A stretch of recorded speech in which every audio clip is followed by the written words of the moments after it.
नमस्कार दोस्तों, स्वागत है आपका अपने डेली अपडेट्स यूट्यूब चैनल पर। हम बात करेंगे तमाम भर्तियों की लेटेस्ट अपडेट को लेकर जो आपकी पढ़ाई से संबंधित होंगी। इसलिए वीडियो को जल्दी से लाइक कर दें, शेयर कर दें, सब्सक्राइब कर दें, जिससे कि आपको इसी प्रकार सटीक जानकारियाँ प्राप्त होती रहें। जैसा कि मैंने कल शाम को एक वीडियो बना के आप लोगों को बताया था कि यूपी टेट में किस प्रकार व्यापक भ्रष्टाचार हुआ है। एजेंसियों के माध्यम से तो छोड़िए, वहाँ पर जो स्कूल कॉलेज हैं जहाँ पर ये परीक्षा कराई गई, अब तो स्कूल से ही डायरेक्ट पेपर आउट किया जाने लगा है और वहीं से ही व्यापक जो है भ्रष्टाचार देखने को मिल रहा है। जैसा कि अगर आपने कल का वीडियो नहीं देखा है तो उसमें आप देख लीजिए, बहुत ही अच्छी जानकारियाँ उसमें दी गई हैं किस प्रकार यूपी टेट के पेपर को ताक पर रख कर भ्रष्टाचार किया गया है। आज के सभी अखबार पत्रों में यूपी टेट में हुए व्यापक भ्रष्टाचार के बारे में व्यापक रूप से दिया गया है। देखते हैं खबरें।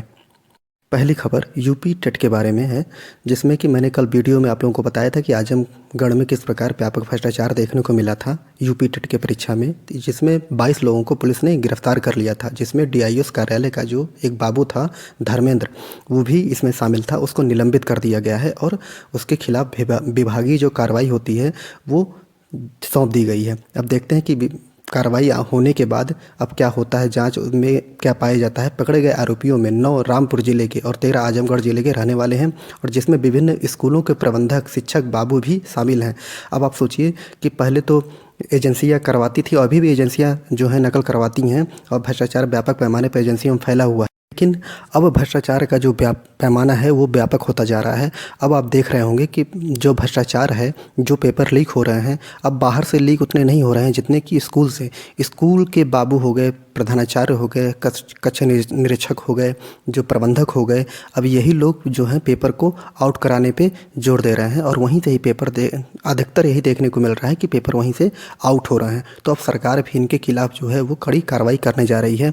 इनके ऊपर गैंगस्टर एक्ट के तहत कार्रवाई की जाएगी और जितने भी स्कूल प्रबंधक हैं उनकी स्कूलों की मान्यता जो होगी वो समाप्त करने की सरकार कोशिश करेगी। ये बहुत बड़ा कदम होगा सरकार का। जैसे मैंने कल के वीडियो में बताया था आप लोगों को कि एक बहुत बड़ी कार्रवाई की ज़रूरत है सरकार को, कि समाज में जो विद्यार्थी हैं, जो स्टूडेंट हैं, उनको एक दिखना भी चाहिए कि हमारे खिलाफ जो कार्रवाई की जा रही है, क्या जो कर रहे हैं नकल भ्रष्टाचार कर रहे हैं, जो पेपर आउट करवा रहे हैं, उनके खिलाफ क्या कड़ी कार्रवाई सरकार करती है।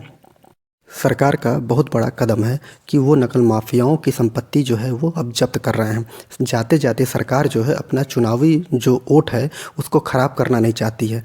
ये पहले भी काम किया जा सकता था जब यूपी टेट का जो पेपर था, और ये टेट ही नहीं, जितने भी जाएँ, टीजीटी हो गए, पीजीटी हो गए, एलटी हो गए, दरोगा हो गए, जितने भी मतलब जितने भी उत्तर प्रदेश में पेपर हुए हैं अभी तक, उसमें भ्रष्टाचार तो हुआ है, ये सभी को पता है। लेकिन सरकार ने कोई कार्रवाई नहीं की। एक ठोस कार्रवाई करनी चाहिए थी नकल माफियाओं के खिलाफ। लेकिन बात ये पड़ जाती है कि जो भी स्कूल कॉलेज जो हैं वो इन्हीं अधिकारियों के हैं, या तो विधायकों के हैं या तो सांसदों के हैं। अब यहाँ से सरकार को होती है फंडिंग।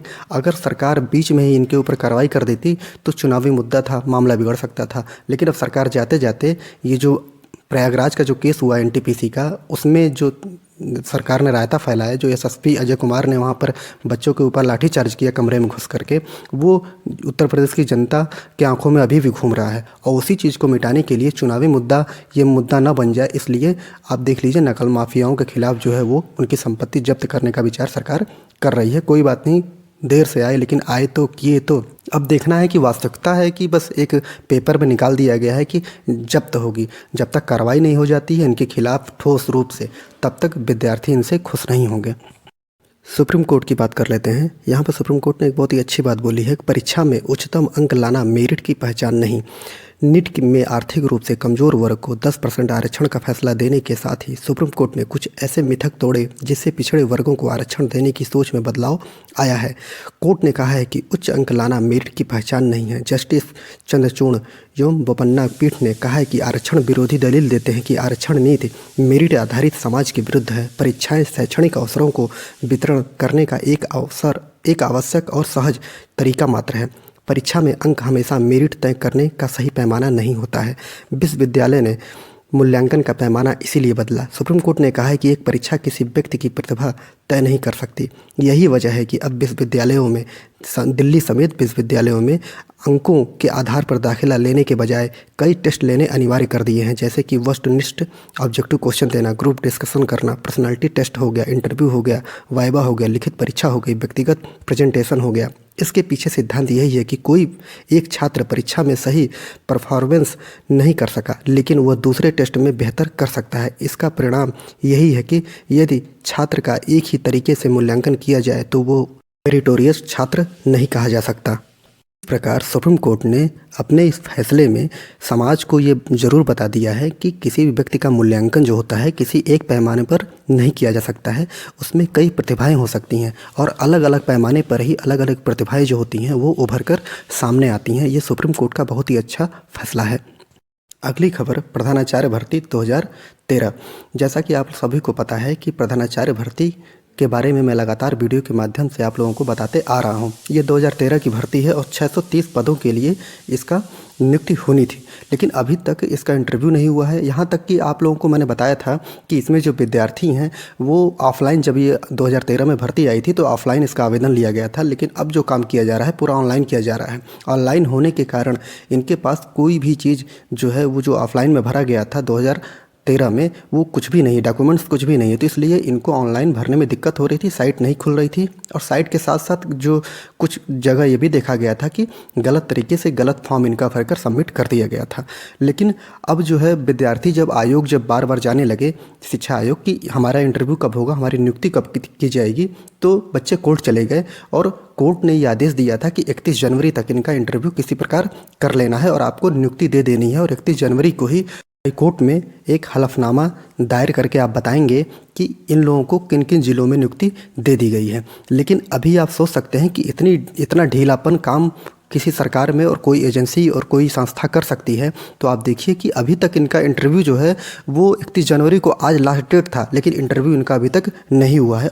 और सबसे बड़ी बात है कि 31 जनवरी तक तो उनको नियुक्ति देनी थी, लेकिन अब देखिए पेपर में लिखा हुआ है कि 20 फरवरी के पहले अभ्यर्थियों के साक्षात्कार शुरू होना ही मुश्किल है। तो आप सोच लीजिए कि ये आज हाईकोर्ट में हलफनामा क्या दायर करेंगे कि हाईकोर्ट ने बोला था 31 जनवरी तक ये भर्ती कंप्लीट हो जानी चाहिए थी, लेकिन अभी तक कोई प्रभाव नहीं पड़ रहा है। अब विद्यार्थी हो गए हैं परेशान। 20 फरवरी के बाद अगर साक्षात्कार लेंगे तो इनका रिजल्ट कब आएगा, इनकी नियुक्ति कब की जाएगी। आज इनको हाईकोर्ट में ये सब चीज़ें रखनी पड़ेंगी और हाईकोर्ट को बतानी पड़ेंगी। अब बात कर लेते हैं प्राथमिक शिक्षक भर्ती। 69,000 प्राथमिक शिक्षक भर्ती के बारे में जैसा कि आप लोगों को लगातार मैं बताते आ रहा हूँ। 69,000 शिक्षक भर्ती में विद्यार्थियों ने धांधली के आरोप लगाए थे। इसमें बताया था कि इसमें आरक्षण का जो नियम है वो सही से पालन नहीं किया गया है, इसलिए विद्यार्थी जो हैं वो लगातार लखनऊ और प्रयागराज में धरना प्रदर्शन कर रहे थे। और जब रजत सिंह के नेतृत्व में जब लखनऊ में विधानसभा का घेराव किया गया तो जल्दीबाजी में सरकार ने 69,000 शिक्षक भर्ती में चौथी सूची को जारी कर दिया और चौथी सूची में 6800 विद्यार्थियों को शामिल कर लिया। अब वो 6800 विद्यार्थी जो हैं बहुत खुश थे कि उनकी नियुक्ति आज नहीं तो कल जल्दी से जल्दी इसी जनवरी में ही हो जानी थी। लेकिन इसी में ही कुछ विद्यार्थी हैं जो ये मांग कर रहे हैं कि इसमें 6800 की व्यापक धांधली नहीं हुई है, बल्कि 18,000 भर्ती की धांधली हुई है। 18,000 सीटों पर भ्रष्टाचार किया गया है और वो भी विद्यार्थी कोर्ट पहुंच गए। अब दोनों विद्यार्थी जो दोनों पक्ष कोर्ट में हैं, अब दोनों चाहते हैं कि जल्दी से जल्दी नियुक्ति हो जाए, लेकिन इसी 6800 शिक्षक भर्ती पर रोक लगाने के लिए एक विद्यार्थियों का दल कोर्ट पहुंचा और कोर्ट ने भी ये जवाब मांगा है कि जब 69,000 शिक्षक भर्ती जो है वो हो चुकी है पूरी, तो आप 6800 की सूची विद्यार्थियों की कैसे जारी कर सकते हैं। अगर या तो आप 69,000 जो शिक्षक भर्ती है उसमें आप मानते नहीं हैं कि उसमें भ्रष्टाचार हुआ है, और अगर जब विज्ञापन निकल गया 69,000 का तो उसमें अलग से सीट कैसे आपने जोड़ दिया है। अगर आपको 6800 विद्यार्थियों को नियुक्ति देनी है तो जो 69,000 शिक्षक भर्ती जो है उसको पहले उसकी जाँच करवाइए। जांच करने के बाद उसमें जो नियुक्त किए गए हैं भ्रष्टाचार से विद्यार्थी, उनको बाहर निकालिए, उनके खिलाफ कड़ी कार्रवाई कीजिए। उसके बाद ही ये 6800 विद्यार्थियों को उसमें नियुक्ति दे दी जाएगी। अब आपका जो मैटर है वो 15 फरवरी को सुनवाई होगी और सरकार को वहाँ पर हाईकोर्ट में जाकर जवाब देना है कि कैसे वो नियुक्ति करेगी इन 6800 विद्यार्थियों की। अब जैसा भी खबर होगा आपको बता दिया जाएगा। वीडियो लंबी होने के कारण इसको 2 पार्टों में बांट दिया है मैंने। अभी ये फर्स्ट पार्ट है, इसके जस्ट तुरंत आपको सेकंड पार्ट अपलोड कर दूंगा मैं, उसको भी आप देख लीजिए।